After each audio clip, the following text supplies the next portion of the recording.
तो देखो फलां के बेटे ने कितना लुटाया है, फलां के बेटे ने कितना पैसा लुटाया है, आज पता चल गया किसकी मां ने कितना दूध पिलाया है। नहीं बेटे, आज पता नहीं चला है, ये कब्र में जाके पता चलेगा किसकी मां ने कितना दूध पिलाया था।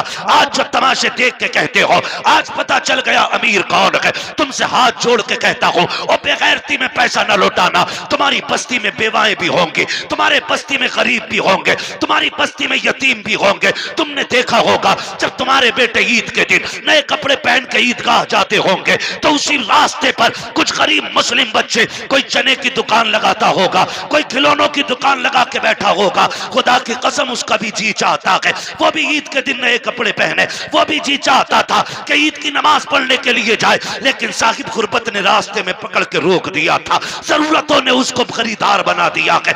कितनी इज्जतें अल्लाह ने इनको बख्शी हैं, लेकिन हमारा तो मिजाज ही अलग है। और एक बात समझ बैठी है हम लोग के जो होगा देखा जाएगा, देख लेंगे, जो होगा देखा जाएगा, अभी मौज कर लेने दो। ओ भाई, किसी के बाप में दम नहीं है जो तख्ते लगने के बाद कुछ देख पाए। औकात नहीं है जो कब्र के अंधेरे को उजाले में बदलने की ताकत रखता हो। कब्रिस्तान जाते हैं आप लोग, देखें कब्रिस्तान, गए होंगे कभी कव्वाली सुनने? अक्सर मेले भी ना कब्रिस्तानों में, भोजपुर में उरस होता, उर्स थोड़ी होने, उरस हो रहा, हाँ, पूरा कब्रिस्तान तमाशों से भरा रहता है। कब्रों पे लोग चढ़े रहते हैं। गैरत आती है यार, हम तो हुजूर के उम्मती हैं, क्या हमें कब्रों के भी एहतराम नहीं रहे? जिस जमीन पे जूते उतार के चलने की इजाजत है वहां कब्रिस्तान में कब्रों के ऊपर चढ़ बैठे।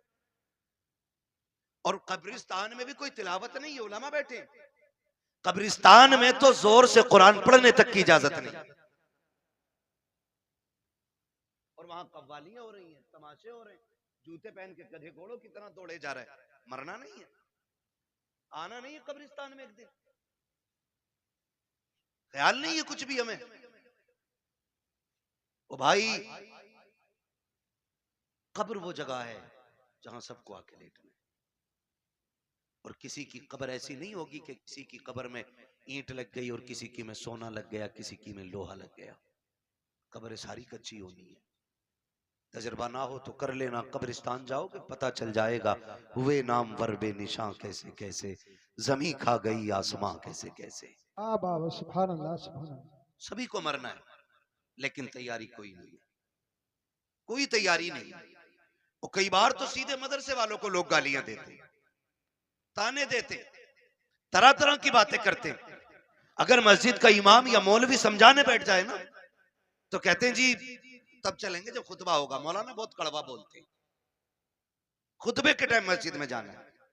हमारी कौम इतनी बेगैरत हो गई है, हमें खतीब भी वो चाहिए जो यहां बैठ के शेख चुल्ली की हरकतें पूरी अदा करें, जो मिंबरों पे बैठ के तमाशे करें, जिनकी बातों में मजाकें हों। हम इतने बेगैरत होते चले जा रहे हैं। इन महफिलों का मतलब यह होता था, अगर कोई गुनाह का आदी होता था तो महफिलों में आकर के तौबा करके उठा करता था। आज ये मकसद खत्म हो गया। कह रहा बड़ा मजा आया यार, वो तो माइक फेल कर गया, उसने तो साउंड उड़ा दिए, उसने तो पत्ते बजा दिए, कुछ नहीं बजने वाला। आज दम है ना सीने में, तो आज बज रहा है जो भी बज रहा है। आज ताकत है ना, आप भी बुला रहे हो, डॉक्टर साहब भी कह रहे हैं आ जाना।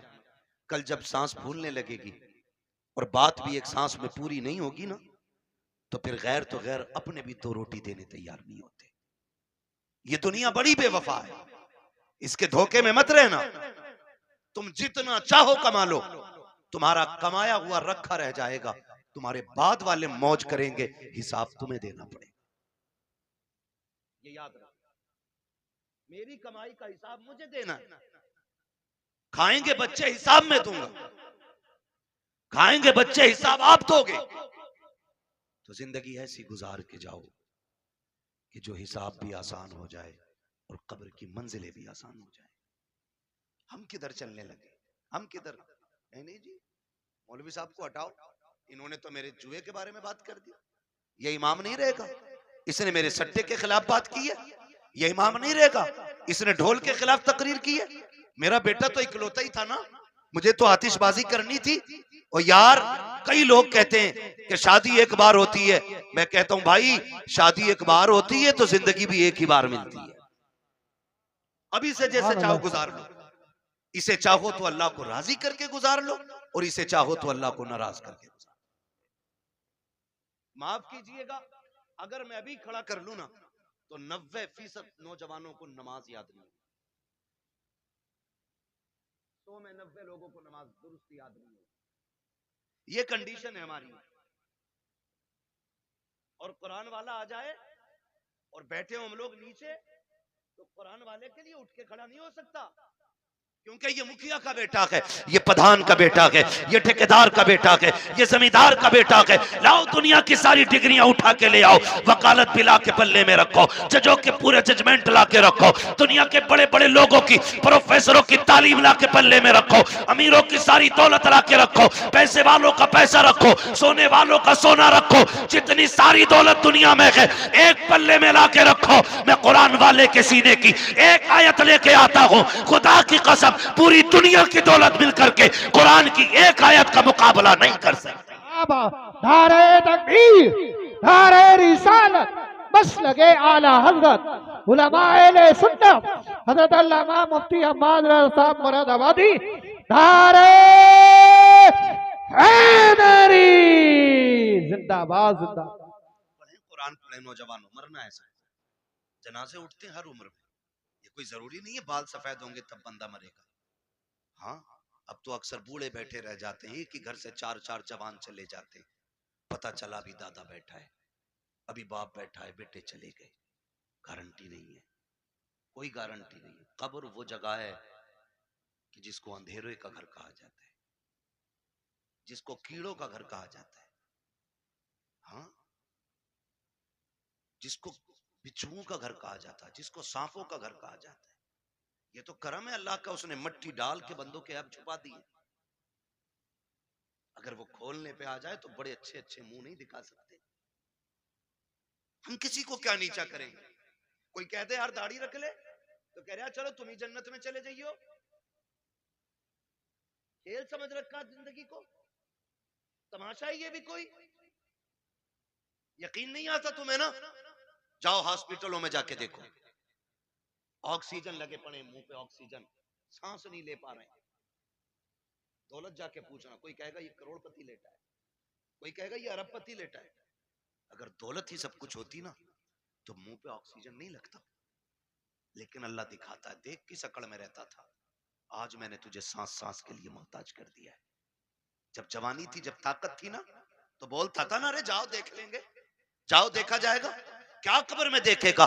जब सांस फूलती है ना तो पूरी दौलत देख करके बंदा ना एक सांस वापसी की ख्वाब देखता है, तमन्ना करता है। तुम नहीं जानते हो, खुदा की कसम तारीख पढ़ करके देखो, बड़े बड़े दौलत वालों को देखो, आज अकड़ आ गई है, 4 पैसे आ जाते हैं फिर दीन कुछ नहीं है। जितने बड़े दौलत वाला उतना बड़ा अय्याश बना बैठा है, जितना बड़ा अमीन है उतना बड़ा चैलेंज कर रहा है, जिसके पास दौलत कसरत से है उतनी बेगैरती के साथ जिंदगी गुजारता जा रहा है। हमारी कौम का हुआ क्या है, ताशों में हम लग गए, ढोलों में हम लग गए, तमाशे हमसे आबाद हैं, मस्जिदें हमने वीरान कर रखी हैं। क्या जवाब खुदा को जाके दोगे। मुझे बताओ तो सही, जिसकी नाफरमानी करते हो उसके एहसानात याद हैं कि नहीं। तू सो के नहीं उठता है, खुदा नाश्ता पहले दे देता है। तू इबादत एक वक्त की नहीं करता, दोपहर का खाना खुदा देता है। तुझे जोहर असर का याद ख्याल नहीं आता, मगरिब का सजदा तूने नहीं किया, शाम का खाना उसने दे दिया है, ईशा की पढ़े बगैर तू तो सो गया था। तुझे तो कपड़ों का होश नहीं, तुझे तो बदन का होश नहीं। वो कैसा मालिक के कुल है,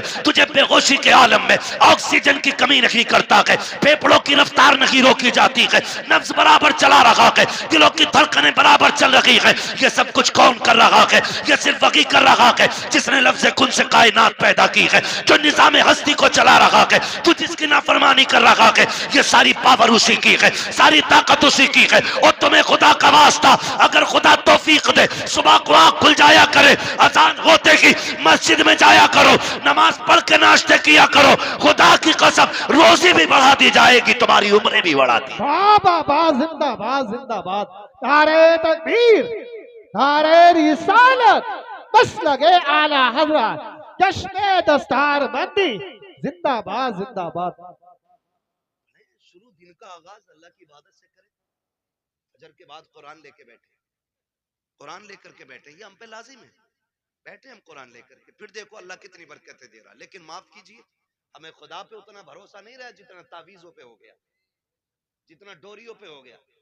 हाँ, जितना डोरियों पे हो गया। मुझे बताओ, मैं कहता हूँ ये जितने वायरस फैले ना डॉक्टर साहब, अगर अल्लाह सिर्फ सिर्फ ऑक्सीजन कम कर देना तो बाकी किसी वायरस की जरूरत नहीं। पूरी दुनिया सजदे में पड़ी होगी, पूरी दुनिया। लेकिन वो जबरन किसी को अपनी बारगाह में लाना नहीं चाहता। वो तो कहता अब मैंने तुझे दोनों रास्ते दिए, तुझे जन्नत का भी मालूम है, दोजख का भी मालूम है, अब फैसला तुझे करना, तुझे मैं प्यारा हूं या तुझे दुनिया प्यारी है? कह रहा मौलाना मैं कतई हराम काम ना करता, मगर मजबूरी आ गई, बालक भूखे थे। तू बता, तू बड़ा है या नबी की बेटी फातिमा ज़हरा बड़ी है? मुझे बता तो सही। एक दिन मेरे हुजूर बेटी के घर तशरीफ लाए, जाओ जाके बेटियों से भी कहना। आज कितने घरों में इसलिए तलाक हो जाती है, बेटियों के शौक पूरे नहीं हो पाते ना, तो शोहरों को गालियां देती हैं, ताने देती हैं, तो फिर शोहर मजबूरी में तलाक दे देता है। जाओ जाके बेटियों से कहो, कामयाबी ये नहीं है कि तू 70,000 का जोड़ा पहने, कामयाबी ये नहीं है तू 20,000 का लहंगा पहने। कामयाब बेटी वो है जो पैबंद लगे कपड़े पहन के शोहर को राजी करके दुनिया से चली जाए, वो सबसे ज्यादा कामयाब बेटी है। लेकिन ख्वाब बड़े, शौक बड़े। जब से ये आए ना ये खिपड़े मोबाइल है, अब तो नमाज छोड़ देगी लेकिन सीरियल नहीं छोड़ेगी, रोटी में लेट हो जाएगा लेकिन सीरियल देखेगी। ये तमाशे हमारे घरों में आ गए, और वो फैशन फिर हमारी नस्ल, वही फैशन उतर आया, वही फैशन में उतर आया। हमें हो क्या गया, आज दुनिया चीख रही है, दुनिया चीख रही है। फिर वो जब देखती है तो शोहर से कहती है मुझे ये चाहिए ऐसे कपड़े। शोहर बेचारा 500-600 रुपए रोज का कमाने वाला, 500-600 रुपए रोज के अब तो खर्चे भी हैं घर के। गरीब से गरीब तर बंदे का खर्च कम से कम 1000 रुपए घर का हो गया, जो महंगाई का दौर है। मेरी बेटी मेरी बहन, अगर शोहर 600 रुपए कमा के ला रहे, बता बच्चों का पेट भरे या तेरे शौक पूरे करे? खुदारा इन शौकों का गला घोटो, जिंदगी इसका नाम नहीं है। एक दिन मेरे हुजूर बेटी के घर तशरीफ लाए, बेटी के घर दस्तक दी, आवाज आई मन दक्कल बाप, दरवाजा किसने बजाया? हुजूर फरमाते हैं अना मोहम्मद रसूलुल्लाह, बेटी मैं तुम्हारा वालिद आया हूँ। कहती है हुजूर अकेले हैं या कोई साथ में? हुजूर फरमाते हैं बेटी अकेला हूँ। फरमाया फिर अंदर आ जाए, और अगर कोई साथ में हो तो मुझे चादर दे। हुजूर अंदर तशरीफ लाए, बेटी मुसल्ले पे बैठी है, सुने कान खोल के। जब अंदर आए बेटी मुसल्ले पे बैठी है, हुजूर के इस्तकबाल में उठ के खड़ी हुई, कदम कांप गए, कदम काट गए। मैं किसकी बात कर रहा हूँ? खातून जन्नत, जिनको जन्नती औरतों की मलका बनाया गया है, हाँ, जिनके शादी का वादा मेरे हुजूर ने ले लिया, मैं उनकी बात कर रहा हूँ। आज के घर की बात नहीं, आज कोई मौलवी की बेटी, कोई किसान की, कोई प्रधान की, कोई जमींदार की, कोई चौकीदार की, आज मुस्तफा की बेटी नहीं है। लेकिन मिजाज फिर भी आज के देखिए, और कल की बात देखिए, खड़ी हुई मुसल्ले पे। हुजूर फरमाते हैं फातिमा ये बात क्यों कही? कोई हो तो चादर दे दे, और ना हो तो अंदर आ जाए। कहती हैं अब बाबा जो दुपट्टा मैंने ओढ़ रखा है ना, इसके पैबंद खुल गए हैं, कोई और होता तो मैं इसके ऊपर से आपकी चादर डालती, लेकिन बाप है और बाप बेटी का पर्दा क्या। जब आए ना तो बेटी अपी गिरने लगी, हुजूर ने बेटी को संभाला। फरमाते फातिमा खैर तो है? कहती या रसूलल्लाह फाकों से कमजोरी इतनी आ गई है कि खड़ा नहीं हुआ जाता। हुजूर की आंखों में आंसू आ गए। फातिमा क्या चाहती है? महबूब बेटी तेरी और इतने फाके? मेरे नबी ने फरमाया बेटी मुसल्ले का कोना हटा। जब कोना हटाया ना तो मुसल्ले के नीचे हीरे जवाहरात का दरिया था। आका फरमाते बेटी जितने चाहे भर ले, मगर याद रखना या तो दुनिया ले लो या आखिरत ले लो। खातून जन्नत ने वही कोना छोड़ दिया। कहती आका फातिमा की पूरी जिंदगी खुदा के लिए गुजरी है, मुझे इस दौलत की कोई जरूरत नहीं है। आज हुआ क्या है हमें, आज हुआ क्या है? बात बात पे बेटियां तलाक मांगने लगती हैं। चल चल तेरे घर में सुख नहीं आया, तेरे घर में सुकून नहीं पाया। और जब लड़ाइयां होती है ना तो फिर ये भी फोन करके कहते हैं आऊं क्या बेटी? वो कहती है आओ अब्बा जरा देखियो यहाँ। सुनो, शादी के बाद औरत के हक में सबसे ज्यादा ताकतवर उसका शोहर होता है, बाप चाहे करोड़पति क्यों ना हो। शोहर से ज्यादा ताकतवर कोई नहीं उसके लिए। आपके पास दौलत है, आप गए अपने जाके तमंचा कान पे रख दिया, लेकिन शोहर 3 बार कहेगा तलाक तलाक तलाक, पूरा खेल खत्म, सिस्टम खत्म। अब आप कुछ नहीं कर सकते। मार सकते हो, लेकिन बेटी को जिंदगी नहीं लौटा के दे सकते। जो इज्जत गई है वो नहीं लौटा के दे सकते। आपसे भी थोड़ी सी गुजारिश है, मियां बीवी के झगड़े हुआ करे तो उड़ के न जाया करो, उड़ के न जाया करो। क्या कर बेटी, गलती तेरी है तो राजी तू कर, और गलती शोहर की है तो फिर हम बाद में बात कर लेंगे। गरम गुस्से पे ना जाओ। नुकसान किस चीज का हो रहा है? झगड़े पहले भी होते थे और आज भी हो रहे हैं, लेकिन फर्क इतना, पहले झगड़े होते थे वो बीवी घर जाते जाते 8 दिन लग जाते थे, गुस्सा ठंडा हो जाता है। और आज तो औरतें भी इतनी चला के पहले फोन लगा लिया, फिर कह रही है आदमी से, बताओ क्या कह रहे थे तुम, फोन चालू है, मेरे बाप को क्या कह रहे थे, तो वो उसे क्या मालूम फोन लगा हुआ, वो कहते तेरे बाप को भी देख लूंगा मैं, वो सुन रहा है उधर। अभी झगड़ा खत्म नहीं हुआ, गाड़ी दरवाजे पे, क्या कह रहा भाई, देख के दिखा, आए गिरबान पकड़ लिया, बस इतनी गुस्सा का पीता, हो गई तलाक, मरो अब जा करके। और ये तलाक कराने वाले खुद अपनी बेटी को इज्जत के टुकड़े नहीं दे पाते।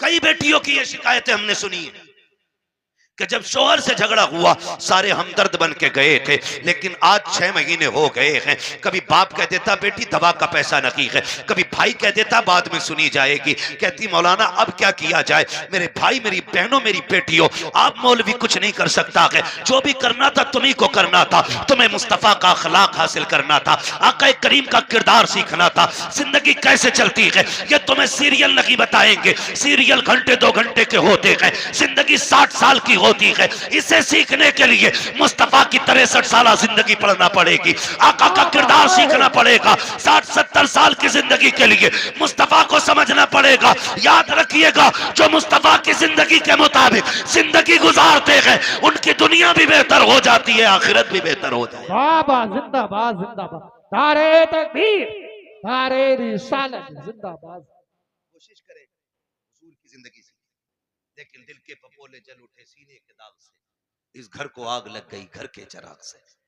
माफ कीजिएगा, हमारी कौम को जितना शौक नाचने और कूदने का है ना, उतना अल्लाह रसूल की बातों का शौक नहीं है। हाँ, उतना शौक नहीं है।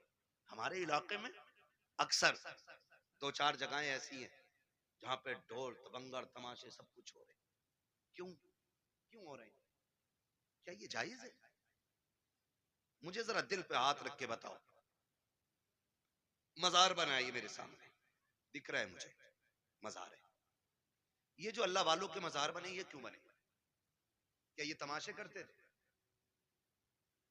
इनके गलों में ढोलक लटकी रहती थी? मजार उनके बने हैं जिन्होंने रातें भी जाग के गुजारी हैं, दिन रोजों में गुजारे हैं। इबादत करने वालों के मजार बने, और उनके मजार पे पक्के पक्के शराबी बेनमाजी आते हैं। एक की दाढ़ी नहीं होती और कह रहा मुझे चढ़ गया चिश्ती रंग रंग। ये रंग है चिश्ती? एक वक्त मस्जिद में जाने की तौफीक नहीं, वो कह रहा है मुझे चढ़ गया चिश्ती रंग रंग। ये चिश्ती रंग है? ये शैतानी रंग है तुम्हारा, ये इबलीसी रंग है।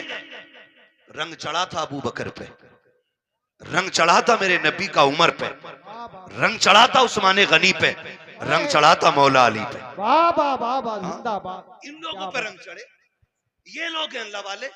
आज तमाशे, माफ कीजिए हाथ जोड़ के कह रहा हूं, बुरी लगे लगे, मैं आईना हूं दिखाऊंगा दाग चेहरे के, जिसे खराब लगे सामने से हट जाए। मैं चापलूसी करके, डॉक्टर साहब ने बुलाया, साहब के हुक्म था, कारी साहब किबला की मेहनत है, तो मैं इसलिए नहीं आया हूं तुम्हारी चापलूसी करके पैसा बटोर के निकलना। इतना कड़वा बोल के जाऊंगा कि आखिरी सांस तक याद रखोगे। हाँ, आखिरी सांस तक याद रखोगे, इतना कड़वा बोलूंगा, इसलिए कि फ्री की जन्नत मेरी झोली में नहीं। मुझे पता जन्नत सस्ती होती तो हुसैन करबला में 72 साल न कटवाता। क्या बात। जन्नत इतनी सस्ती होती तो बिलाल कभी खाल अंगारे और कोयलों से न जलवाते। जन्नत मुश्किल थी ना, तभी तो अंगारों पे जलाए गए। सुहैब रूमी जैसे लोग, हुजूर के ऐसे आशिक, खुदा की कसम तारीख पढ़ो आज भी कलेजे कांपते। क्या किया हमने दीन के लिए? क्या किया? हाँ, होता क्या, पूरा सा आ गया बाबा का चंदा दे दो। पहली बात तो सुने, हलाल कमाई इतनी इज्जत वाली होती, फरमाया गया हलाल कमाई का 1 रुपया भी अगर कब्र में गिर जाए और तख्ते लगा दिए गए हों, फरमाया गया तख्ता हटा के रुपया निकाला जाए। 1 रुपए की इतनी वैल्यू है, जबकि सगा भाई मुंह ना देख पाया हो, बेटे ने बाप को ना देखा हो, बाप ने बेटे को ना देखा हो, तख्ते हटा के मुंह दिखाने की इजाजत नहीं, लेकिन रुपया निकालने का हुक्म है। तेरे रुपए की इतनी अहमियत है इस्लाम की नजर में, हमारी नजर में कितनी अहमियत? उर्स हारिया बाबा का ठीक है, उर्स करो, लेकिन शरीयत के दायरे में करो। उर्सों से मुखालफत नहीं, तुम्हारे तमाशों से तकलीफ है। सुन सकते हैं कड़वी बातें? बोलूं जरा मैं? मेरे सामने नौजवान बैठे, जवान बिगड़ते हैं तो बच्चे इनकी उंगली पकड़ के मेलों में जाते हैं। आज 28 साल का मेले में गया तो 8 साल का उंगली पकड़ के गया, कल ये 28 का होगा, 8 के को पकड़ के ये ले जाएगा। ऐसे ही उसूल चलता रहेगा और तुम जाहिल के जाहिल रह जाओगे, कभी तरक्की नहीं कर पाओगे। ये हालत हमारी रहेगी, याद रखना। उर्सा आर्या साहब बड़ी धूमधाम से चादर घूम रही है, चंदा हो रहा करो, फिर क्या होता? कव्वाल आर्या, नाम नहीं बताऊंगा, पूरा लग जाता लोगों को, मेरा नाम माइक में लिया था भाई, कव्वाल आ रहा, कौन है ना, फना आ रहा है। अच्छा, फिर तो सारे ही दीनदार होंगे कि ना, जब आपके लिए एक लेडीज भी बुलाई है। इतना बड़ा मजमा मेरे सामने बैठा है, दिल पे हाथ रख के बताए, हम में से कौन इतना बेगैरत है जो अपनी बहन बेटी को दूसरे के सामने स्टेज पे नचाना पसंद करता हो? है कोई इतनी बड़ी भीड़ में जो अपनी बहन बेटी के बारे में ये चाहे कि मेरी बेटी 4 लोगों के सामने कपड़े उतार के ना चले? हम तो अपने घर के अंदर इतने गैरत वाले बनते हैं कि बेटी के सर से दुपट्टा भी उतरने नहीं देते। जब हमें अपनी बेटी के बारे में इतनी गैरत आती है तो फिर वो जो आके स्टेज पे बैठी, वो भी तो किसी की बेटी होगी ना। ओ भाई, वो भी तो किसी के घर की इज्जत होगी। मुझे बताया जाए, हमें अपनी बेटियों की इज्जत इतनी प्यारी है तो पराई बेटी को नचाने का हक तुझे किसने दिया है?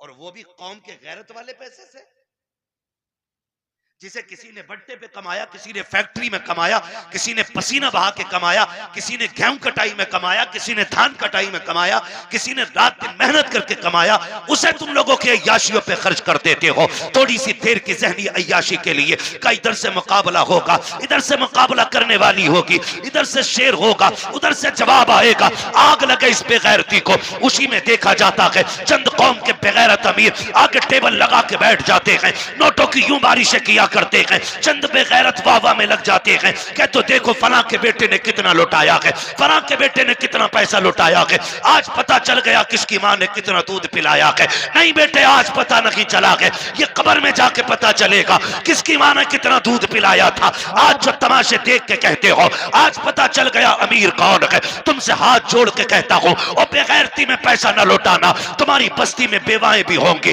तुम्हारे बस्ती में गरीब भी होंगे, तुम्हारी बस्ती में यतीम भी होंगे। तुमने देखा होगा जब तुम्हारे बेटे ईद के दिन नए कपड़े पहन के ईदगाह जाते होंगे तो उसी रास्ते पर कुछ गरीब मुस्लिम बच्चे कोई चने की दुकान लगाता होगा, कोई खिलौनों की दुकान लगा के बैठा होगा। खुदा की कसम उसका भी जी चाहता है वो भी ईद के दिन नए कपड़े पहने, वो भी जी चाहता था कि ईद की नमाज पढ़ने के लिए जाए, लेकिन साहिब गुरबत ने रास्ते में पकड़ के रोक दिया था, जरूरतों ने उसको खरीदार बना दिया है। बैठ गया कि रास्ते में सामान लेकर के हम खरीदते तो चले जाते हैं, लेकिन गुर्बत का ख्याल किसी को नहीं आता। हाँ, तेरे पास दौलत है, तुझे रब ने पैसा दिया था तो अय्याशियों के लिए तो नहीं था, कव्वाली और तमाशों में लुटाने के लिए नहीं था। काश क्या ही अच्छा होता तू इस पैसे को उठाता, चांद रात वाले दिन किसी यतीम के दरवाजे पे रात के अंधेरे में अंदर डाल के आ जाता, पर्चा बना के डाल देता। ईद सिर्फ मेरी नहीं है, ईद तुम्हारी भी है, इससे तुम भी ईद मनाना। खुदा की कसम, अगर उस पैसे से किसी गरीब की ईद हो जाती तू कब्र में बाद में जाता, मदीने वाला तेरी कब्र में पहले तशरीफ। जिंदाबाद जिंदाबाद, बहुत अच्छी हजरत, जिंदाबाद जिंदाबाद। जो करने के काम थे वो किए ही नहीं, वो जो ना करने के तो डूब गए जा करके। हुए ना बरबे निशां कैसे कैसे, जमीन खा गई आसमां कैसे कैसे। अल्लाह ने तुम्हें दौलत दी है ना, खर्च करने से कौन रोकता है? लगाओ, लेकिन वहां जहां लगाने की जगह, जहां खर्च करने की जगह। हमारे कमाई मेहनत की है तो हम क्यों हराम काम में लगाएं जिसका नतीजा कुछ ना हो। यार, मैंने किसी किसान को ढेला के धार में आज तक गेहूं बखेरते हुए नहीं देखा। क्यों नहीं बखेरता भाई? इसलिए कि इसमें बखेरूंगा तो मिलेगा क्या, सारा ही बह जाएगा। एक पक्की जमीन में 6 बार हल चला के दाना डालता है, सिर्फ इस उम्मीद पे कि इससे गेहूं उग के आएगा, एक के बदले में 7 बालें मिलेंगी, हर बाल में 70 दाने मिलेंगे। हम किसान से ताल्लुक रखने वाले लोग, तो हम तो दाना भी बेकार जगह नहीं डालते। जब दाना बेकार जगह नहीं डालते तो आप पैसा बेकार जगह कैसे डाल सकते? पैसा बेकार जगह कैसे डाल सकते? अल्लाह ने दौलत दी है ना, तो तालीम पे लगाओ, इल्म पे लगाओ, कुरान वालों पे लगाओ। आप पैसे वाले किसी गरीब की तालीम में मदद करें। हम सबसे फिड्डी कौम है तालीमी एतबार से, पूरे मुल्क में सबसे निचले तबके में हम हैं इस वक्त तालीमी एतबार से, गवार हैं हम। इतने गवार डॉक्टर साहब, अक्सर निकलना होता है, हम लोग तो रातों के मुसाफिर, और अक्सर कहते हैं उजाले अपनी यादों के हमारे साथ रहने दो, न जाने किस गली में जिंदगी की शाम हो जाए, है ना। जिंदगी मौत, मौत बहुत तेजी से हमारी तरफ बढ़ रही है, बहुत तेजी से। वो बहुत दूर नहीं है, बहुत तेजी से, बस इशारे की देर है, बस यूं ही पकड़ लिए जाओ, हिलने का मौका नहीं मिलेगा। कई बार डॉक्टर साहब इस बात का जिक्र करते, मुझसे कहने लगे मुफ्ती साहब मैंने देखा, कई बार लगता है डॉक्टरों को कि यार ये क्या 2 खुराक में ठीक हो जाएगा, लेकिन वो मर जाता है। वो कई बार ऐसे मरीज हमारे पास आते हैं कि लोग कह देते हैं बचेगा नहीं, लेकिन फिर भी बच जाता है। कहते हैं तब पता चलता है जिंदगी देने वाला भी अल्लाह है और मौत देने वाला भी अल्लाह है, सारी चीज का मालिक अल्लाह है।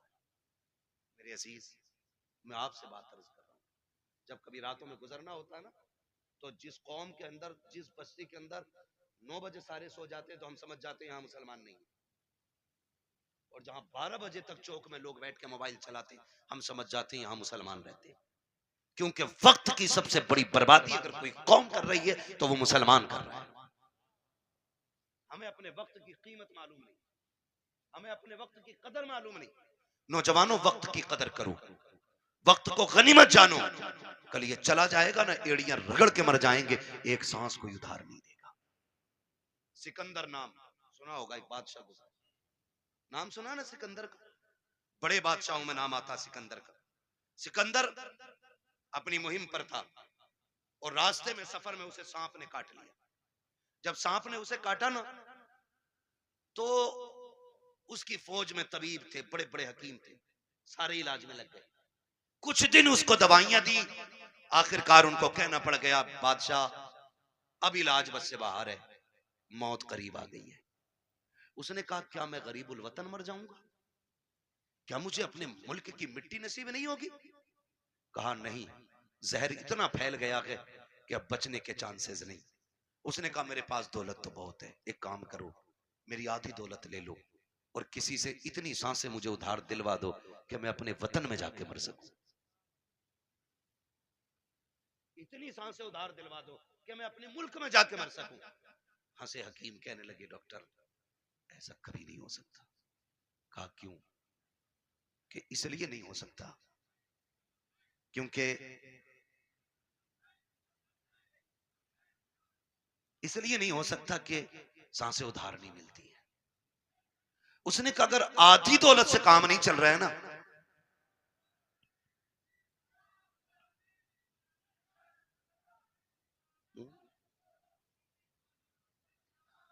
अगर आधी सांसों से भी, उसने कहा अगर आधी दौलत से काम नहीं चल रहा है ना, तो कहा फिर ऐसा करो मेरी पूरी दौलत उठा लो। तवज्जो है सारे लोगों की? तवज्जो करें जरा, मेरी तरफ देखें। उसने कहा अगर आधी दौलत से सांसें नहीं मिल रही ना, तो उसने कहा मेरी सारी दौलत ले लो, मेरी सारी दौलत ले लो, लेकिन इतनी सांसें मुझे दिलवा दो कि मैं अपने वतन में जाके मर सकूं। भाई शांति से आके बैठ जाओ। उसने कहा इतनी सांसें मुझे दिलवा दो कि मैं अपने वतन में जाके मर सकूं। तो उसने कहा बादशाह पूरी दौलत लेकर भी तुझे एक सांस कोई उधार नहीं दे सकता। उसने कहा फिर सुनो, अगर मेरी दौलत किसी काम की नहीं है ना, तो फिर एक काम करना, मैं मर जाऊं ना तो मेरे हाथ कफन के बाहर निकाल देना। क्या करना है? कफन के, बोले कफन के, मैं मर जाऊं तो मेरे हाथ कफन के बाहर निकाल जान दे। क्यों सिकंदर? उसने कहा ताकि जमाने को पता चल जाए दौलत पे भरोसा ना करना, ये सिकंदर के काम ना आ सकी तो तुम्हारे क्या काम आ सकती है। और ये भी निकाल के बता देना कि मैं वो बेवकूफ बंदा हूं जिसने सब कुछ दौलत को समझा था, लेकिन जब आया था तब भी हाथ खाली थे और जा रहा हूं तब भी हाथ खाली। मेरे अजीज, मौत जब आएगी ना, एक लम्हे का मौका नहीं देगी, एक मिनट का मौका नहीं देगी, आपको सीधा नहीं होने देगी। तुमने देखा होगा शद्दाद ने जन्नत बनवाई, सुना है कि नहीं? शद्दाद ने जन्नत बनवाई, ख्वाब कितने बड़े थे कि पूरी जिंदगी ऐश की जिंदगी जन्नत में गुजारूंगा, लेकिन जब मरा ना तो जमीन और आसमान के बीच में लटका हुआ था। और ये भी आता है कि एक पैर जन्नत के बाहर था और एक पैर अंदर था। अल्लाह ने कहा खींच लो रूह, इसे इसकी औकात पता चल जानी चाहिए, इसे इसकी हैसियत पता चल जानी चाहिए। नमरूद कितनी बड़ी ताकत का मालिक था, इतना बड़ा ताकतवर के खुदाई का दावा कर बैठा। अल्लाह ने एक मच्छर से मरवा दिया ताकि दुनिया को पता चल जाए सबसे बड़ा खुदा अल्लाह है, सबसे पावरफुल सिर्फ खुदा की जात है। और उसके उसूल से बगावत करोगे तो कोई बचाने वाला नहीं होगा, कोई बचाने वाला नहीं होगा। माफ कीजिएगा, मैयतें होती हैं कि नहीं होती? होती है मैयतें, दफन में जाते हैं सारे लोग, जाया करो, जाया करो, पढ़ी नहीं की, पता चल जाए इंतकाल हुआ है किसी का, कहीं भी पहुंच सकते हो, ईमान के साथ बंदा गया तो जरूर जाया करो। अगर वो नेक होगा तो अल्लाह उसके सदके में तुम्हें बख्श देगा, और अगर तुम नेक होगे तो अल्लाह तुम्हारे सदके में उसे बख्श देगा। ये किया करो। और अब तो माफ करना, जनाजे भी ना जनाब, जनाजे भी अब तो बदले का बदला है, जनाजे भी बदले का बदला है। हमारे अब्बा के में आओगे तो तुम्हारे अब्बा के में आएंगे, तुम नहीं आओगे तो हम नहीं आएंगे। ये बात क्लियर, तुम आओगे तो हम आएंगे और तुम नहीं आओगे तो हम नहीं आएंगे। बता सवाब किसे मिला? किसी को ही नहीं, डंगवारा कर गए। हाँ भाई, एक थप्पड़ तूने मार लिया, एक हमने मार, बात है बराबर हो गई ना। तो अब जनाजे भी खुदगर्जी में हम लोग जा रहे हैं। और माफ कीजिएगा, जनाजा अमीर का होता तो भीड़ देखने मिलती है, और जनाजा गरीब का होता तो लोग कंधा भी नहीं देना चाहते। जन्नत दौलत और गुर्बत पे टिकी हुई नहीं है, ये याद रखना। अगर ये लगता है कि अमीर के जनाजे को कंधा देने में ज्यादा सवाब है तो ये सबसे बड़ा धोखा है। मैं तो कहता हूं कंधा उसे जाके जल्दी दिया करो जिसे कोई कंधा देने तैयार ना हो, उसे पहले कंधा दिया करो दौड़ के, जिसका जनाजा कोई उठाने वाला ना हो। क्योंकि तुम नहीं जानते हो, जिसके जनाजे को भीड़ लगी है ना, लगता है ये दिखावे करके गया है, हमारे जैसा उसका शोहरा टीप टाप रही होगी, लेकिन जिसे कंधा कोई नहीं दे रहा है ना, तो समझ जाओ हो सकता है इसने रातों में इबादत की हो, इसने तब रब को आवाज दी हो जब कोई ना देख रहा हो, इसलिए लोग इसे कंधा देने तैयार नहीं। तो फैसला जो है ना भीड़ का, ये अंदाजा लगाना कि कंधा उसको दौड़ के दो जिसे कोई कंधा ना दे रहा हो, मिट्टी दो। अब तो वक्त नहीं है, माफ कीजिएगा, हालात ये हो गए कि जनाजे को मिट्टी देनी तो बड़ी बात है, नमाज पढ़ के आधे निकल लेते, तो मसरूफी इतने हो गए, टाइम किसके पास है मिट्टी तक जाने का? है दुआ अजी, मिट्टी डाल दे 3 मुट्ठी, बड़ी बात है। कह रहे आप बैल खुलोगे छोड़िए, दुकान खुली रह गई, एक दिन आएगा मेरे लाल आंखें खुली रह जाएंगी। आज दुकान खुली है, बैल खुले, कल आंखें खुली रह जाएंगी। हाँ, वासिफ अली वासिफ ने जब किसी को खाना दिया ना भूखे को, तो पूछा था किसी ने क्या कर रहे हो, तो उसने कहा था यार कुछ नहीं, अपने जनाजे की भीड़ इकट्ठी कर रहा हूं। इतने अच्छे काम कर जाओ, लोग तुम्हारे जनाजों में शरीक होने लगे। अल्लाह से लंबी दुआएं मांगा करो रो रो के, मालिक जिंदगी अच्छी कर दे ताकि मौत भी अच्छी हो जाए, ये मांगा करो अल्लाह से। आज तो डरी कोई नहीं, डरी कोई नहीं, तो जब मौतें होती है नहीं होती, बोलो यार, बोल सकते हो तो बोलो, है ना, होती है कि नहीं मौतें? लोग मरते हैं, जिन्हें यकीन ना हो अल्लाह उन्हें दिखा दे जल्दी कि लोग कैसे मरते हैं। डर गए? लोग मरते हुए देखे कि नहीं? बोलो यार, जोर से बोल दोगे तो कोई मुंह का रसगुल्ला नहीं गिर जाएगा।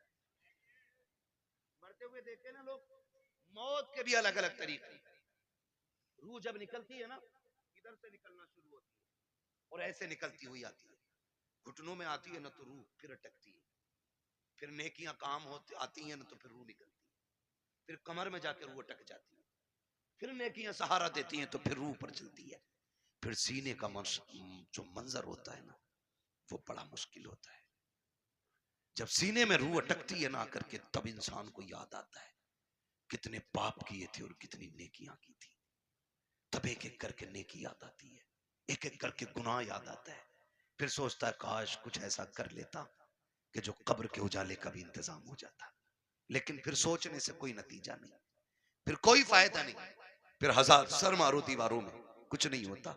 हमने ऐसे भी देखे कि गले तक जब मौत आ जाती है ना, सिर्फ जबान करवटें बदलती है। जबान जो ये चल जाती है ना तड़ से, किसी पे भी चल जाती है ना एकदम से, जो एकदम से मिनट नहीं लगते, सेकंड नहीं लगते, ताड़ से ऐसा जुमला निकलता मुंह से कि सामने वाले के कलेजे के पार हो जाया करता है। तीर के दिए हुए जख्म भर जाते हैं यार, जबान के दिए हुए जख्म नहीं भरा करते हैं। जब बेटा अपने बाप से कहता है ना तेरी औकात क्या, तूने क्या किया था, तूने तो हमें से बड़ा कर दिया, ये जो संपत्ति है ना ये मेरी मेहनत की है। तो याद रखना ये जुमले बाप के कलेजे चीर देते हैं, ये जुमले माँ के कलेजे के टुकड़े टुकड़े कर देते हैं। ये जबान जो आसानी से चल गई थी ना बहनों से कि भीख लेने आ जाया करती है, तेरा है क्या इस जायदाद में, कभी ये ताने ना दिया करो, इसे संभाल के रखा करो। अगर ये गलत चल जाती है इंसान को दोज़ख में पहुंचा देती है, अगर ये सलामती से चलती है तो बंदे को जन्नत तक पहुंचा दिया कर। वाह वाह, नारे तकबीर, नारे रिसालत, जिंदाबाद मैं बस चंद बातें कर ले रहा हूँ। खुदा ज़बान सही करे, ज़बान सही करे, इसे संभाल के बोला करे, ज़बान संभाल के बोला करे, तड़ से किसी को गाली ना दे, ऐसा जुमला ना बोले कि किसी के कलेजे के पार हो जाए। वरना याद रख, ये कब्र पे खड़े होकर जो बेटा कहता है ना बाद में, मेरे अब्बा को किसी को मेरे अब्बा से तकलीफ पहुंची हो तो माफी मैं मांग रहा हूँ, आज इसकी माफी से कुछ नहीं होना है, कुछ नहीं होना। मेरे अब्बा पे किसी का कुछ हो तो ले लेना। ये वो बेटा कह रहा है जो बाप की कब्जा की हुई आधा बीघा जमीन पे एक्स्ट्रा खुद भी हल चला रहा, खाली कब्र पे होकर खड़े होकर सफाई दे रहा, सफाई। अगर इसके मन में देने की होती ना, पहले वो वाली बांट के आता जो अब्बा ने हराम की छीनी। अब्बा ने सगे भाई की 5 बीसे फालतू जोत रखी है और बेटे को पता है ये कब्जा किया हमने, पहले वो निकाल के दे जो अब्बा ने हराम की ली थी। बेटे से वो वाली देखे ना, ये तो अब्बा ही हिसाब देंगे। तो कब्र पे खड़े होके अच्छा ना बन। अब सांस बंद हो गई, रजिस्टर बंद, अब तो कब्र जाने और कब्र वाला जाने। अब आया है ना अंदर, जमीन कहेगी आज तेल निकालूंगी। तूने मेरी खातिर अपने सगे भाई को कचहरियों में घसीटा, मेरी खातिर तूने फला रिश्तेदार को जलील किया, आ तुझे तेरी औकात दिखाऊं। जब रगड़ेगी ना तो सुरमा बना देगी, सुरमा, कोई बचाने वाला नहीं होगा। तुम तो इस खुशी में बेखुशी में ये भूले बैठे होगे तीजा हो गया है बंदा जन्नत में पहुंच गया होगा, 40वां हो गया जन्नत में पहुंच गया। हुकूकुल इबाद का मामला इतना सख्त है मेरे अजीज, तुम एक नहीं सैकड़ों नहीं हजारों तीजे 40वें करा लो, अगर किसी भाई का हक लेके जा रहे हो अल्लाह उस वक्त तक जन्नत नहीं देगा जब तक एक एक भाई का तुमसे हिसाब बराबर नहीं करा ले। याद रखना, धोखे में मत मरना, इसलिए किसी का खा के नहीं मरना, खुदा तौफीक दे तो दे के मरना, दे के मरना। कोई किसी का नहीं होता है। बेटे 40वें के बाद कब्र तक भूल जाते हैं अब्बा दफन कहाँ हुए थे। ईद के दिन जाके कह रहा चाचा तुम्हें तो पता होगा अब्बा किस कोने में रखे गए थे। ये पूछ रही है औलाद आज की, ये पूछ रही है आज के दौर में अगर कब्रों को निशान भूल गए हम, तो क्या लगता है आने वाली नस्लों को हमारी कब्रें याद रहेंगे? उन्हें तो कब्रिस्तान तक याद नहीं रहेंगे हैं किधर। इसलिए खुदारा आखिरत की तैयारी खुद से करें, अपने आप से करें, अपने पीछे कुरान पढ़ने वाले छोड़ दें, अपने पीछे कुरान पढ़ने वाले छोड़ दें। हम तो कह देते हैं कोई बात नहीं, मेरा इंतकाल हो मेरे बच्चे कहेंगे मदरसे से बच्चे भेज दिए, ठीक है, बरकत वाली जमात है, नेक जमात। लेकिन ये बात बताओ, पढ़ने में खुलूस इनके उतना ही होगा जितना बेटे के पढ़ने में खुलूस होगा? हो सकता है कभी नहीं होगा ना, क्योंकि बाप का दर्द बेटे को ज्यादा है, बेटे का दर्द बाप को ज्यादा है। हमें तो बुलाओगे रस्मन पढ़ के चले जाएंगे, लेकिन असल दर्द बेटे को होता है। मैं तो कहता हूं एक बेटा कम से कम हाफिज जरूर बनाना, एक बेटा जरूर बनाना। अगर बना ना सके हो ना तो कोई पढ़ रहा हो तो पढ़ने में उसकी, कोई कुरान हाफिज हो रहा है ना तो उसके हिफ्ज में मदद करें। आपका बेटे बड़े हो गए, आप नहीं पढ़ पाए, आपके बेटे नहीं पढ़ पाए, तो जो पढ़ रहे हैं आप उनकी मदद करें। जानते हो क्यों? क्योंकि जहां भी ये पढ़ने वाला कुरान पढ़ेगा, अल्लाह एक एक हर्फ के बदले में 10-10 नेकियां तेरी कब्र में भी नाजिल फरमाता रहेगा। इतना बड़ा इंतजाम, इतना बड़ा इंतजाम। मैं अर्ज करूंगा खुदारा पढ़ने वालों से भी और पढ़ाने वालों से आपसे गुजारिश है, जब आपके बच्चे हाफिज हो जाए ना, तो फिर उनसे कह देना हमने तुझे कुरान के लिए छोड़ रखा है, कुरान के लिए तुझे छोड़ सकता है और कुरान तेरे लिए है। पूरी जिंदगी तुझे कुरान पढ़ना है। हमारा काम ना कर, खेती हम कर लेंगे, जमीनें हम जोत लेंगे, मेहनत हम कर लेंगे, लेकिन तुझे कुरान याद रखना है। अब्बा क्यों? अब्बा क्यों? कहा मैंने तुझे दुनिया के लिए कुरान नहीं दिया, मैंने तुझे कब्र के लिए कुरान दिया है। मैंने तुझे कब्र के लिए कुरान दिया है। कब्र अंधेरों का घर है, बड़ी बेवफा दुनिया है। आप अपना बेटे को करोड़ों रुपए दे दे, मरने के बाद 50,000 नहीं देगा मस्जिद में। वो ये सोचता है ये पैसा जो अब्बा का बचाना है ये माले गनीमत है। भाई भाई का गला काट देते हैं एक दूसरे का, सिर्फ 10,000 के लिए, 5,000 के लिए बंटवारे में गोली चल जाती है। क्यों? भाई बाप की दौलत थी, जिस पे झगड़ा था उसका कुछ हिस्सा उठा के खुदा के घर में दे दो। भाई वो इतना करके गया ना तुम्हारे लिए, उसके लिए भी कुछ राहत का सामान बने। लेकिन कह रहा क्यों दे? उन्हें उनके अब्बा से मिली थी, हमें हमारे अब्बा से मिली है। क्योंकि अब्बा खुद नहीं देता था मस्जिद में कभी, अब्बा ने खुद नहीं लगाया कभी दीन के लिए पैसा, तो औलाद कहां से लगाई? आदत डालें, अपने बच्चों के हाथ से दीन की राह में खर्च कराया करो, ताकि बच्चे देने के आदी बन जाएं, देने के आदी बन जाए। मरते टाइम बंदे को 3 फिक्रें सताती। कितनी? अरे बोल तो भाई, कितनी फिक्रें? 3 फिक्रें सताती हैं। नंबर 1, मैंने जो दौलत कमाई है इसका क्या होगा। नंबर 2, मैं औलाद छोड़ के जा रहा हूं, मेरी औलाद कैसे जिंदगी गुजारेगी मेरे बगैर।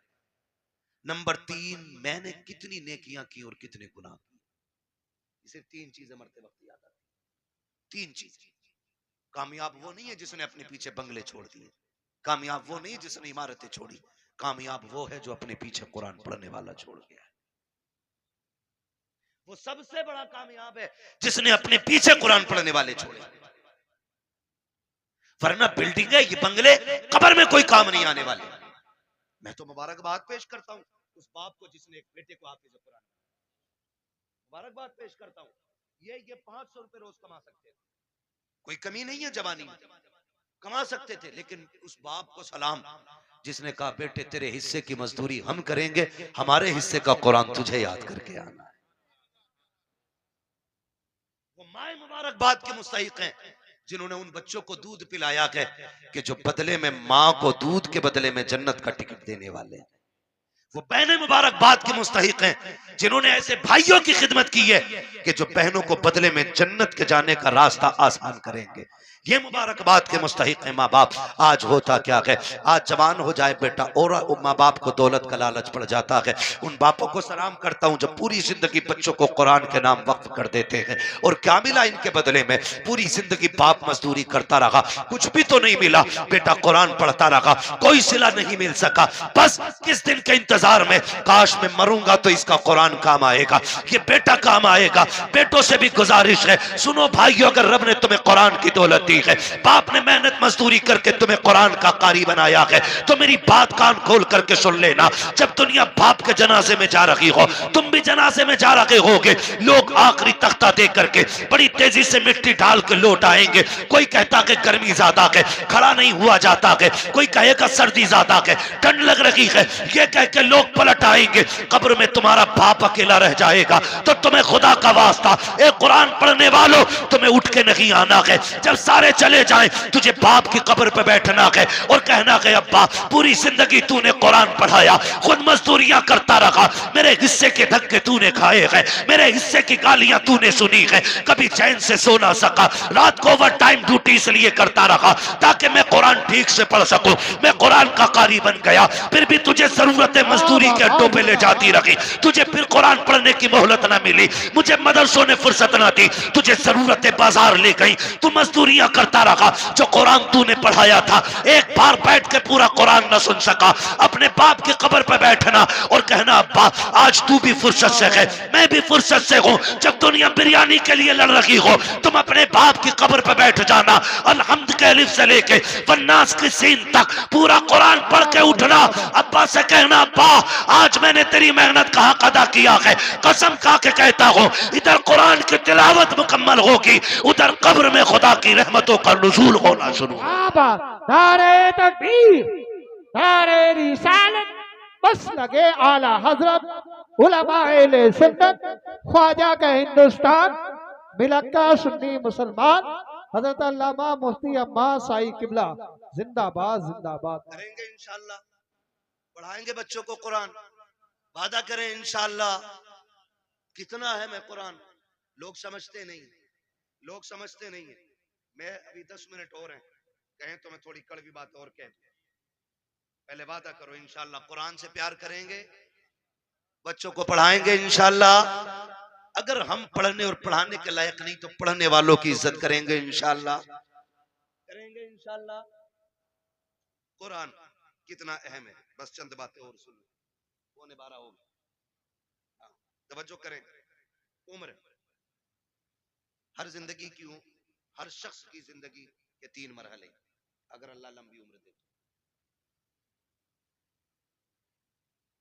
सुबह, दोपहर, शाम। सुबह बचपन, दोपहर,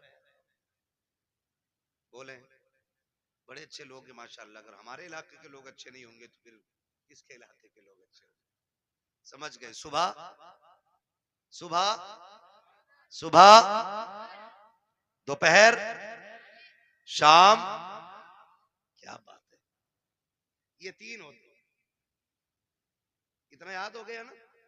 सुबह बचपन होता है, दोपहर जवानी होती है और शाम बुढ़ापा होता है। सुबह के बाद उम्मीद होती है दोपहर आएगा, दोपहर के बाद उम्मीद होती है शाम आएगी, लेकिन शाम के बाद उजाले का फिर कोई पहर नहीं होता, फिर आगे रात ही रात, फिर जो सूरज निकलेगा एक नई जिंदगी का आगाज होगा, नया दिन यानी कि नई नस्ल, फिर वो एक नई नस्ल का आगाज होगा। आप जानते हो बचपन इतना खूबसूरत होता है कि कब गुजर गया पता ही नहीं चलता, और लोग आखिरी सांस तक कहते हैं काश बचपन फिर से लौट आता।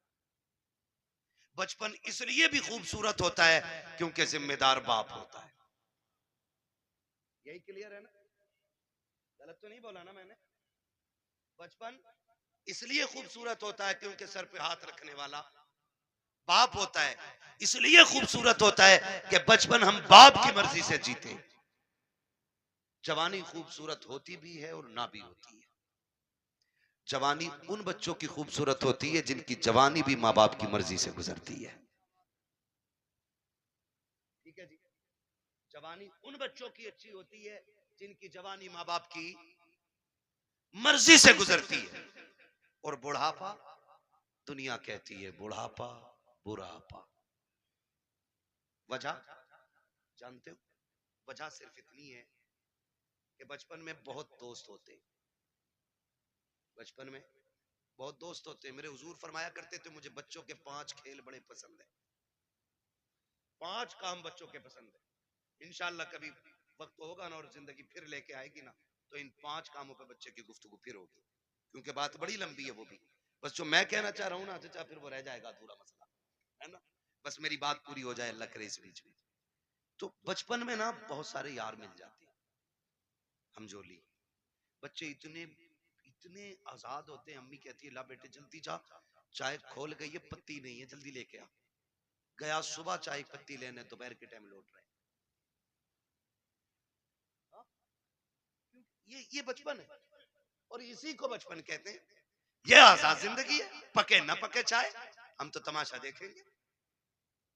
बच्चे गए, कोई आ गया डुगडुगी वाला, वहीं लग गए। अब अम्मा परेशान है, चाय दोपहर तक पकती रही। ये है ना, ये आजादी होती है बचपन की। और बचपन के यार बड़े सच्चे होते हैं।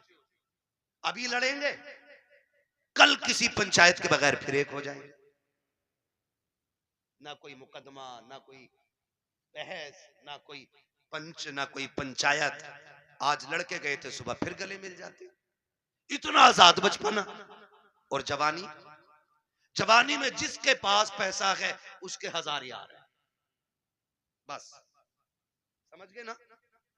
दो चीजें, वक्त और पैसा जिसके पास है ना, उसके हजार यार मिलेंगे। यानी यार उन्हीं के ज्यादा मिलेंगे जो बर्बाद हैं खुद भी और दूसरों को भी बर्बाद करेंगे। ये दूसरे लफ्ज मैंने बोले। भाई जिसके पास फालतू वक्त है, कोई काम नहीं है, तो वो दूसरों को भी ठलुआ बना के बैठाएगा। जो बंदा चार पैसे कमाता, कहीं काम से लगता, बच्चों को हलाल रोजी खिलाता, दुकान बंद, वो भी बैठा उसके साथ। और बातें चौक में बैठेंगे, करे किसकी बन रही है अब के, उसकी इतनी सीटें निकल रही है, नहीं नहीं अब के उसकी बनवा रहे हैं हम। जिससे अपना घर नहीं चलता वो मुल्क चलाने की बात करता है। सही कह रहा हूं? ये फालतू की बातें नहीं है तो और क्या। ठलुए लोग, चाय बिगाड़ने वाले लोग चौक में बैठ के अपना भी वक्त बर्बाद करते हो, दूसरों का। खैर इधर नहीं जाना है, बस इतना बताना चाहता हूँ, जवानी में भी हजार यार हो जाते हैं। एक सबसे तन्हा उम्र आती है बुढ़ापे की, जिसमें गैर तो गैर अपने भी साथ नहीं निभाते, अपने भी साथ नहीं निभाते। सगा बाप बैठा है, सगा बाप, बेटा सुबह उठा, ड्रेस पहनी, मोबाइल हाथ में लिया, कुनमुना किया और निकल लिया। बाप मुंह देखता रह गया, रात सांस उखड़ रही थी, सुबह बेटे से दवा मंगानी थी, इसने तो मुंह तक नहीं छुआ, ये तक नहीं पूछा रात कैसी गुजरी, चला गया। फिर बाप सोचता शाम को आएगा बेटा, फिर बातें करूंगा। फिर शाम को बेटा आया तो मूड खराब था, माथे पे लगी रहती, गुस्से में गुस्सा, जल्दी करो, जूता लाओ, पानी लाओ, ये लाओ, वो लाओ। बाप फिर डर गया, लगता है बाहर किसी ने टेंशन दे दी है। बाप फिर ठहर गया, उसने फिर मन की बात न कही। इसी हाल में महीने बीत जाते हैं, दो बातें बाप बेटे से नहीं कह पाता। तुमसे हाथ जोड़ के गुजारिश करता हूं, तुम बच्चों को वक्त दो, हक है उनका, बीवी को वक्त दो, हक है उनका। रोज 10-5 मिनट माँ बाप को दे लिया करो। तुमसे वो कुछ नहीं मांगते बदले में, सिर्फ रोज शाम में बैठ के ये पूछ लो, अब्बा बता आज खाना खाया था?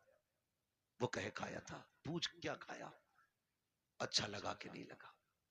ये पूरी जिंदगी हमसे कहते रहे, बेटे बता तुझे क्या पसंद है? बाप की मर्जी मछली की थी, हमने कहा नहीं आज हमें तो बिरयानी खानी है। बाप ने अपना फैसला कैंसिल किया कि बेटे की पसंद की बिरयानी बनाई जाए। बाप चाहता था बिरयानी बने, हमने कहा कोरमा खाना है। बाप ने अपनी पसंद कुर्बान की, कहा बेटे के लिए कोरमा बनाओ। आज जब बाप बूढ़ा होकर के बैठ गया है, बेटा क्यों नहीं पूछता है अब्बा बता तेरी पसंद क्या है? आज वो बनेगा जो तू चाहेगा, आज वो बनेगा जो तू कहेगा, आज वो बनेगा जो तेरी पसंद होगी। कसम खा के कहता हूं, खाने ऐसे बनवाया करो, तुम्हारा मालिक इतनी दौलत नहीं देगा जितना तुम्हारा खुदा इन जुमलों से तुम्हें बरकतें अता। वाह बाबा, सुभान अल्लाह, सुभान अल्लाह, जिंदाबाद जिंदाबाद। मेरी बच्चों की मर्जी से रोज खाना बनता है, हफ्ते में एक दिन बाप की मर्जी से बनता है। एक दिन बूढ़ी माँ को कहो अम्मा घर की मलिका तू ही है ना, आज खाना तेरी मर्जी से बनेगा, बता क्या चाहिए, बता क्या चाहिए। बस इतना पूछना माँ बाप से। और क्या तुम्हारे गुर्दे फेफड़े मांग रहे वो? बताओ तुम्हारा दिल मांग रहे वो? ये इतने गनी लोग होते हैं यार, अपना दिल दे के औलाद का दिल बचाने की कोशिश करते हैं। मैं नहीं जानता वो बात सही थी कि गलत थी, लेकिन इतना मैंने मोतबर लोगों को भी वो बयान करते सुना कि किसी लड़की ने अपने महबूब से कहा मुझे तेरी माँ का दिल चाहिए, और उसने जाके माँ का दिल निकाल लिया, लेके गया महबूबा के पास, कल ले तूने दिल मांगा था, ले आया हूं। उसने ठुकरा दिया ये कह करके जब तू माँ का ना हो सका तो मेरा क्या होगा, मेरा क्या होगा। अल्लाह अकबर। जब इतना सुना गिरा, खड़े से गिर गया, खड़े से गिरा, माँ के दिल से आवाज आई मेरे लाल चोट तो नहीं लग गई? ये तो जान दे के भी तुम्हें बचाना चाहते हैं। तुमसे किसने कह दिया तुम्हारा दिल मांग रहे हैं? तुमसे किसने कह दिया ये फेफड़े गुर्दे मांगेंगे? सिर्फ 3 मिनट जिंदगी के दे दो इन्हें, 10 मिनट दे दो इन्हें, इनके पास बैठ जाया करो, इनसे बात कर लिया करो, बात कर लिया करो। नहीं जानते हम लोग, हम नहीं जानते। मैं डॉक्टर साहब बैठे हुए हैं, डॉक्टर इसराइल साहब, पूरी जिम्मेदारी के साथ कह रहा हूँ, कसम खुदा की, कभी कभी बड़ी बड़ी ताकतवर बोतलें वो काम नहीं करती हैं जो बेटे के 2 मीठे बोल बाप को ताकत दे जाया करते। बैठा करो इनके पास, इन्हें वक्त दिया करो। आज ये बूढ़े हो गए, आज ये चाहते हैं कोई हमसे दो बातें कर ले। मैंने कितने माँ को दीवारों से बैठते देखा है, दीवारों से। कई माएं झूले लेके बच्चों के बैठ गई है बुढ़ापे, उसी को हिला रही है। बेटा किधर है? का दुबई में। बेटा किधर है? मुंबई में। बहू कहां? बच्चों को लेके गई है। फिर इसका क्या कर रही है? का इसे देखती हूँ बचपन याद आता है, बेटे से बात करने को जी चाहता, झूला हिला के इससे बात करती हूँ। ये दिन देखने थे माँ बाप को, जिन्होंने जिंदगी हमारे नाम कर दी। आज उनके लिए हमारे पास 5 मिनट का वक्त नहीं है। क्या करोगे ऐसी दौलत का यार? अगर माँ बाप को खो के दौलत मिल भी गई तो कौड़ियों की नहीं है दौलत। इसलिए दौलत तो कभी भी हासिल की जा सकती है, माँ बाप दोबारा नहीं मिल सकते। आज हैं तो कदर कर लो, कल नहीं होंगे तो रोगे, फिर मांगोगे, चीखोगे, कब्रिस्तान जाओगे, मिट्टी के सिवा तुम्हें कुछ नजर नहीं आएगा। वहां वही मिट्टी जिसे तुम डाल के आए थे, वहां कुछ नहीं मिलेगा तुम्हें। आज है, इज्जत करो इनकी ना, वक्त दिया करो। झूलों से माएं बातें करती है बेटों की, ये दिन दे दी औलाद ने। बीवी के पल्लू में ऐसा खुशबू में डूब गया जाकर के कि माँ की आहें याद नहीं रही। वो बूढ़ा बाप जो रातों रात जाग के हमें सुलाता था, आज उसके लिए हमारे पास 5 मिनट नहीं। वो पानी मांगता है, पानी देने तैयार नहीं। कई अमीर कहते जी मैंने तो नौकर लगा दिया। नौकर उतनी खिदमत कर लेगा जितनी तू कर लेगा। ओ भाई, नौकर के मुंह धुलाने में और बेटे के मुंह धुलाने में जमीन और आसमान का फर्क होता है। तुमने कहावत नहीं सुनी? अपना मारे छांव में डाले, पराया मारे धूप में डाले। अपने तो जख्म भी फूंक फूंक के साफ करते, और परायों पे क्या फर्क पड़ता है? वो तेजाब छिड़के या नमक। कभी ये ना करना, माँ बाप की खिदमत के लिए कभी नौकर ना रखना। अगर कुछ चाहता है ना तो उनकी खिदमत में खुद नौकर बन के रुक जाना, खुद नौकर बन के लग जाओ। इसलिए कि इनकी नौकरी तुम्हें दुनिया में भी आला मकाम देगी और आखिरत में भी आला मकाम देगी। इसलिए कि ये माँ बाप की नौकरी, माँ बाप की नौकरी है। ऑफिस के आगे हाथ बांध के इसलिए खड़े रहते हो, मालिक के आगे इसलिए ऊंची आवाज में नहीं बोलते हो कि बोनस कट जाएगा। मालिक की पहली घंटी पे इसलिए दौड़ आते हो कि ड्यूटी छूट जाएगी। माँ बाप की पहली आवाज पे क्यों नहीं आते हो? इनकी आवाज पे पहले दौड़ के आ जाया करो, वरना जन्नत हाथ से चली जाएगी, जन्नत चली जाएगी। अगर वो 2 टुकड़े देता है ना तो ये जन्नत के मालिक बने बैठे। जन्नत लेनी है तो इनके इशारों पे कूदना पड़ेगा, इनके इशारों पे बोलना पड़ेगा। आज बूढ़े माँ बाप के लिए वक्त नहीं, इन्हें वक्त दिया करो। बड़ी कीमती दौलत है ये अल्लाह की। ये बिस्तर पे भी पड़े ना तो बड़े काम के। कह रहा दुआ कर दो मिट्टी प्यारी अल्लाह को हो जाए अब्बा की। कहा क्यों? अब तो कहा बिस्तर पे ही पेशाब पखाना कर रहे हैं। मैंने कहा ये तेरी खुशनसीबी है कि बाप की खिदमत का मौका मिला है। तू नहीं जानता है इनकी गंदगियां तू उठाएगा, तुझको बुलंदियों के ताज अता फरमाता चला जाएगा। नहीं समझते लोग इन चीजों को, नहीं समझते। बड़े खुशनसीब है जो माँ बाप की खिदमत करते हैं, उनकी खिदमत करके ना बड़े बन जाते हैं। इन्हें वक्त दिया करो। मैं आपसे कहना चाहता हूँ सबसे मुश्किल दौर बुढ़ापे का आता है। कौन सा दौर आता है? समझ रहे हैं ना मेरे बच्चे? सारे नौजवान भाई भी समझ रहे हैं ना? सबसे मुश्किल वक्त बुढ़ापे का आता है। आज ये बच्चे बैठे हैं छोटे छोटे, ईद से पहले देखना बाप लेके जाए या माँ मार्केट लेके जाए, ले जाके ना ये नहीं कहते ये वाला पैक कर दो, माँ बैठा लेती है बेटे को ऊपर, खुद बैठती है नीचे और जूते 10 तरह के निकलवाती है और अपने हाथ से निकालती है, पहनाती है, निकालती है, पहनाती है। बार बार कहती नहीं नहीं मेरे बेटे के पैर में अच्छा नहीं लग रहा, मेरे बेटे के पैर में अच्छा नहीं लग रहा। मैं बेटों से पूछना चाहता हूँ, जब हम इतने बड़े थे वो अपने हाथ से हमें जूते पहनाते थे। आज एक बार हम उन्हें दुकान में लेके गए, अब्बा बैठो तुम्हारे पैर में जूते डाल के मैं देखूंगा। अम्मा बैठ आज मैं देखूं तेरे पैर में कौन सा जूता अच्छा लगेगा। कभी लेके गए माँ बाप को? और लेके जाया करो। ईद का टाइम आए ना माँ बाप को लेके जाओ, कहना आज तक तुमने हमारी पसंद का पहनाया है, अब हम तुम्हें तुम्हारी पसंद का पहनाने के लिए लेके जाया करो। हम इन्हें वक्त नहीं दे पाते, हमारे पास वक्त ही नहीं है। सबसे मुश्किल वक्त बुढ़ापे का। अब सुने जिन पे बुढ़ापा आना है, ये आ गया। जब दुनिया छोड़ जाएगी ना और कोई मुंह नहीं लगाएगा, कोई बात करने वाला भी नहीं होगा, कोई ये पूछने वाला नहीं होगा तेरे मुंह में दांत कितने, फिर पलटोगे मस्जिद की तरफ, फिर लौटोगे मस्जिद की तरफ। अल्लाह कहेगा सुन तुझे कोई मुंह नहीं लगा रहा ना, आ मेरे घर आ जा। तुझसे कोई बात नहीं करता ना, मैं करूंगा तुझसे बात। अपना दर्द मुझे सुना जब तुम मस्जिद में आते हो। सुनो कुरान बड़ा जरूरी है। कहता है अगर तुझे अपना हाल सुनाना है नमाज की नियत बांध ले, तू कहता जा मैं सुनता जाऊंगा, और अगर तुझे मेरी बातें सुननी है फिर कुरान लेकर बैठ जा, कुरान पढ़ता जा, कुरान की आयतों में तुझे मेरी बातों का मजा आता जाए। वाह वाह वाह, सुभान अल्लाह, जिंदाबाद। कोई मुंह नहीं लगाता है फिर रब का कुरान तुम्हें सीने से लगाएगा। जब कोई साथ नहीं देता है ना फिर कुरान लेकर आए। इसलिए खुदारा इतने जाहिल न रह जाना कि बुढ़ापे में भी कुरान साथी न बन सके। कम से कम इतना कुरान जरूर सीख लेना कि बुढ़ापे में जाके दुनिया साथ छोड़ दे तो रब का कुरान हमारे साथ हो।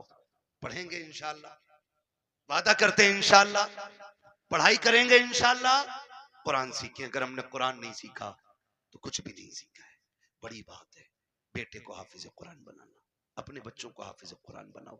तुमने भी देखा होगा, हमने भी देखा, मौतें होती हैं, मौतें होती हैं, लोग बड़े बड़े पैसे वाले तड़प तड़प के मर रहे हैं। क्यों? क्योंकि कोई आसानी से रूह आने वाला नहीं। निकले कैसे? निकले कैसे? सारे लोग थे हॉस्पिटल की कंडीशन, आखिरी साथी ले जाके अब्बा हॉस्पिटल में कायम वेंटिलेटर पे, अब्बा जल लगी पड़ी है, जो चादर बिछी है वो भी नापाक है, उन्होंने हमारे कपड़े के अपने ग्रीन कपड़ा दिए वो भी नापाक है, जितने नर्स और डॉक्टर आ रहे हैं उन्हें भी पाकी नापाकी की कमी है।